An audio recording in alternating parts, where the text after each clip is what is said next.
Welcome back to another video. Today I'm going to be doing an art and chill with me, and we're going to actually be doing day number 20, which is holy water. So I decided to do a little twist on holy water because I couldn't think of anything, so I decided to make some unholy water and have her like dressed up as like an anti-nun or something. Like, I don't know. Also, look at that stick man. Can we appreciate the stick man? Anyway, so we're going to be doing this, but I'm also going to be talking about and using a product, and that product is an Arteza product. So today we're going to be painting on some Arteza postcards because I think that's super fun. So they come like pre-equipped with, you know, the address section and where you can like write a little letter, put a stamp, and then on the other side is just like your watercolor paper. There we go. We can see that texture. It's got nice rounded corners, and I think they're 4x6. Not sure on that one, but anyway, I'm going to be painting on that today, and I'm really excited. So we're going to be painting this fierce lady on these watercolor papers, and I'm going to be talking about them, and you're going to see my firsthand experience because I've only used one. I don't know why I put this back in there.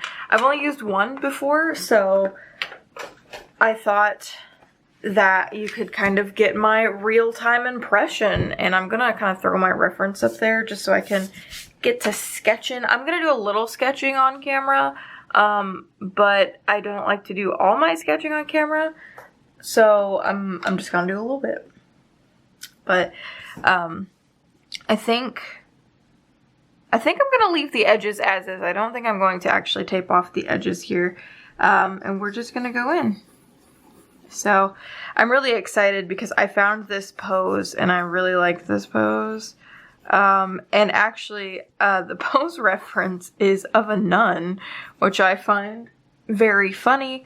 However, it's what gave me the idea. So yeah, I guess we can thank that pose reference for the idea. Unfortunately, I'm not going to get the entirety of the pose on here, but that's okay. So the person, I want them to be looking.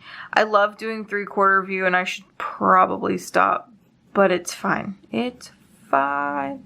Let me have this. So yeah, I'm just going to kind of begin to flesh in the body, I guess. I don't know why I said I guess. I'm not guessing. I am definitely fleshing in the body. And then once we get the basics kind of covered, then I'll go in and flesh it out on my own, and then I'll come back, and of course I'll do the, yeah, we'll start doing the actual art part. I think I want this part of the pose to be a little bit more inward. Kind of like that. That works. Alright, I'll be back with a fully fleshed out sketch. Alright, my sketch is done. And now it's time to finish it up with some line work. I'm using my Tombow Fudenosuke hard brush, hard tip. I don't really know what it's supposed to be called, but it's something in the realm of that.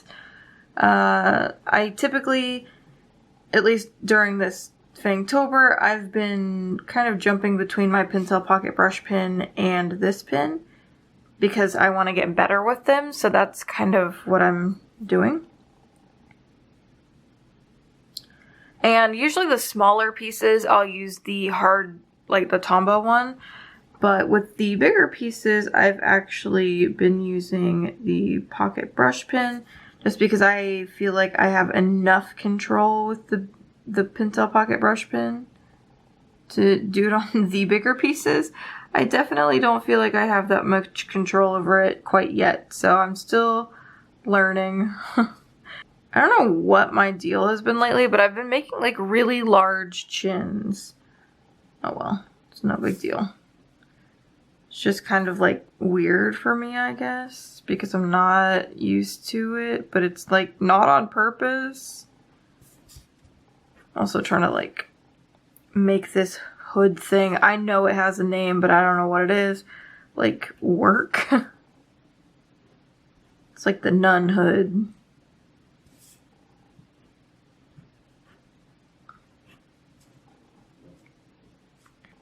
Good enough. I feel like her forehead's a little too short. Maybe I'll put like a hairline here. Anyway, that's okay. There's gonna be flaws. I did this one rather quickly. The sketch, I mean. And she's gonna have like an upside down cross because I feel like that's the best way to get it to tie into being like an unholy nun. You just put an upside down cross on it.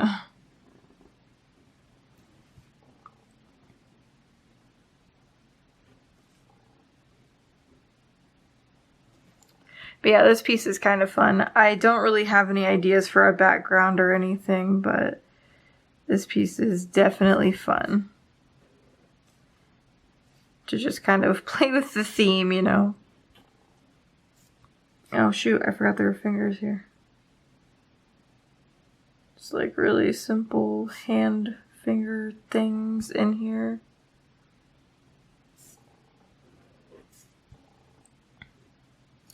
Also, one thing I love doing whenever I'm drawing like chunky boots or thighs or something, I like rounding off the top of the thighs.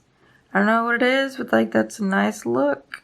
Just like, I don't know. There's like, is there a word for like the chunky thighs where it meets like tights and stuff? Probably is, but I don't know what it is. And then we'll get the unholy water canister over here.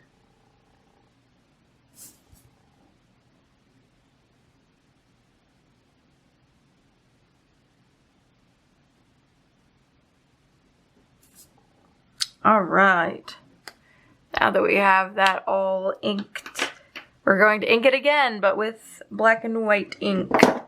Not gonna lie, it feels kind of weird just like voicing over one of these, because normally I'm only doing that with like unboxings and stuff, so it's a little different. So I'm going to take this really big fluffy quill brush. Oops. And I'm going to get some water in this palette.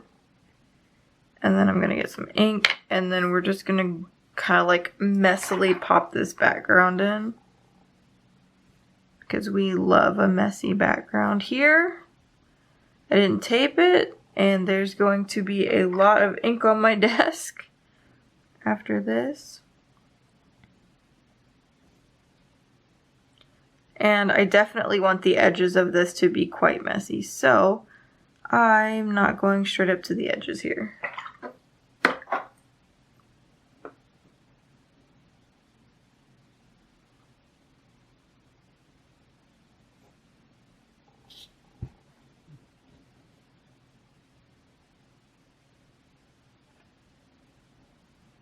I'm just going to drop in some ink. And then feather more out over here. My favorite brushes anymore are quill brushes. They're just so fluffy. And I don't know, I really enjoy using them. Gonna go ahead and just kind of clean up some of these edges here. And then pop in a little bit more ink, and then this will be the last part of this anyway, the background. And then you all know I gotta do it. Gotta pop in some little water drops for some blooms. Hoping we can get those blooms. Oh shoot, missed a spot right there. Alright, I am going to let this dry, also known as I'm going to dry it with a heat gun, and then I'll be back. Alright, so far this has actually taken quite a bit of abuse, at least for me, with sketching and inking some more. And it's not warping too terribly. Now keep in mind, I did dry it with a heat tool, which will help flatten it. And I didn't tape it down, so I am proud of this so far. Alright, now I am going to erase all of this pencil that I can see, or at least, whoops, I'm gonna throw it across the room more like. All right. And then I want this to be a black, white, and red piece, just kind of like all the rest of it. So we need to decide where we're putting the red.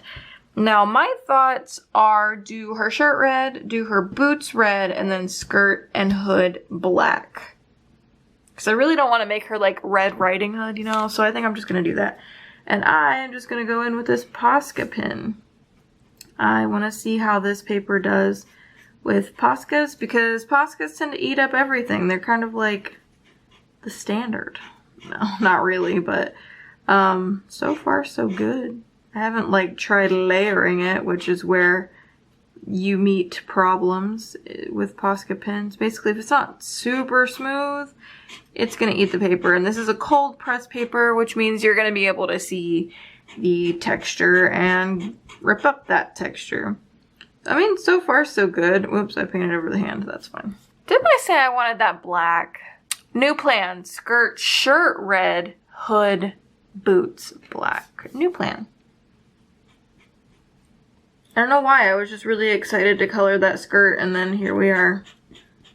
Oh, well, it kind of makes sense. So, like, her outfit matches, and then maybe she, like, accessorized. That's what I'm going for here. Also, I'll have to go over this upside down cross in a minute. Honestly, this paper so far is surprising me.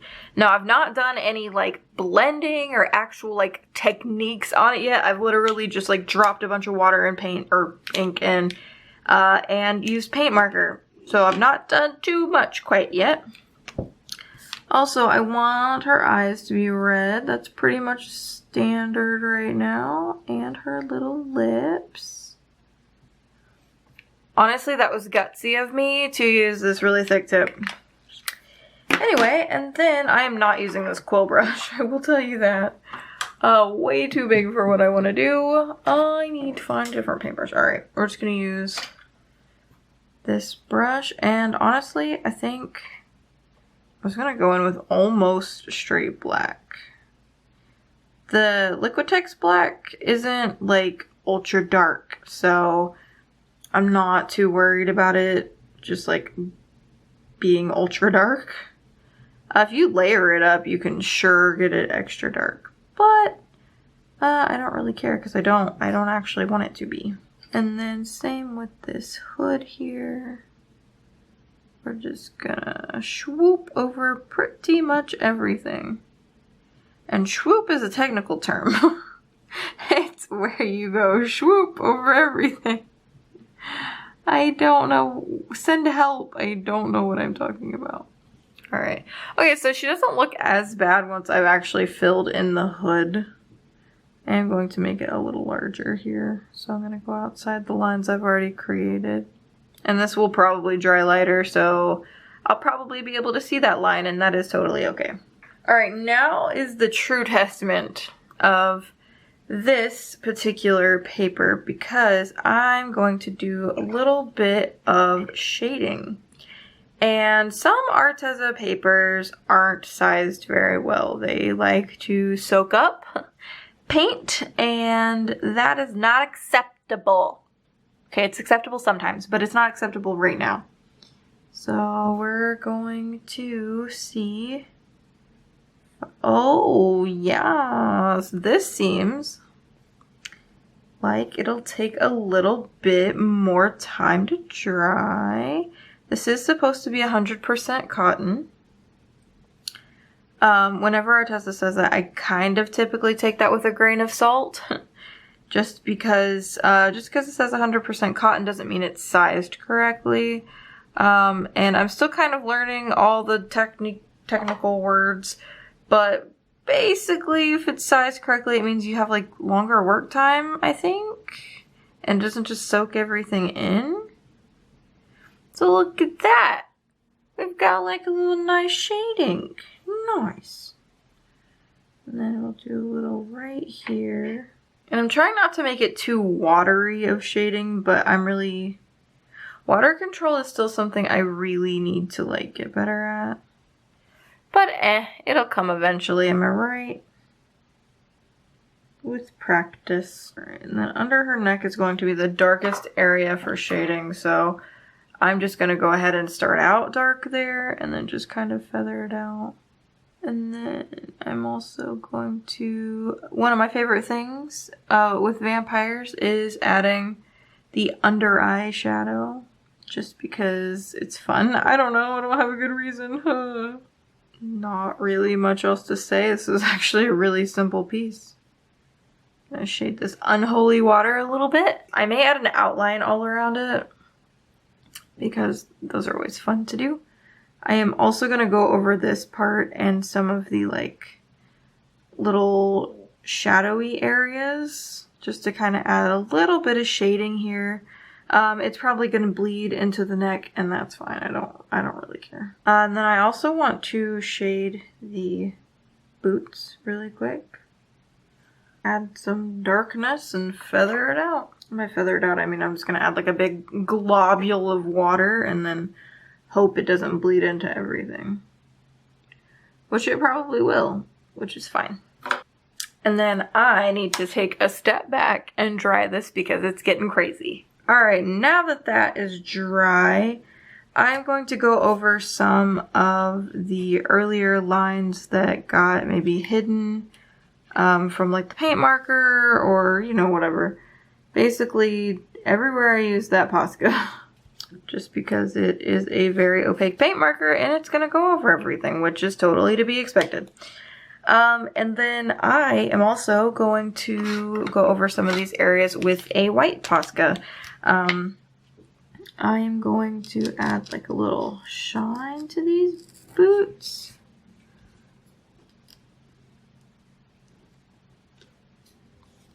Ooh, that's fun. I know I'm gonna get carried away, but shh. Also, I really hope you can't hear that train, but if you do, well, choo-choo. Oh no, I'm having too much fun with this Posca. Also, this Posca does not like the other Posca. It's like all scratchy. I don't know why, but everything's leather now. Also, I want her hair to be white. I was gonna color it red, but I kind of want it to be white now. White now. And I'll leave the head part cloth just because everything else is like a leather material. And then I'm going to outline it off camera because it's going to take an absolute age. So let's just go ahead and look at the piece from where it stands. I'll add eye highlights and stuff. And I'll come back and show you the actual final piece. But so far, you know, I really like these postcards. I like these postcards better than I like any of the other Arteza paper I've tried. Outside of their, I think it was their expert line, like regular watercolor paper. This stuff is actually really nice and I would highly recommend it. So if you want to get some postcards to send to someone, I would really highly recommend these. Alright, here is a look at the final piece here with all of the outlines and the highlights. I think it turned out really good and I'm really happy with this piece and I love the background. Look at these blooms. They're so pretty. I love blooms. I'm obsessed. But anyway, here's a look at the final piece. Check out the Arteza watercolor paper postcards in the description below. Also, check out my store with all the fun Halloween goodies that will be leaving the store on November 15th. Check out my Twitter and Instagram, which are linked in the description below. And hit that subscribe button if you're not a part of our cute squid pod. Right now, I'm posting videos every single day, but after this, I'll be posting on Fridays/Saturdays. Just really depending on when I can get a video out, every week after that. Also, don't forget to hit that notification bell so you can get notificationed, and yes, I know it's not a word, on my new videos. Anyway, until next time, or tomorrow, honestly, toodaloo!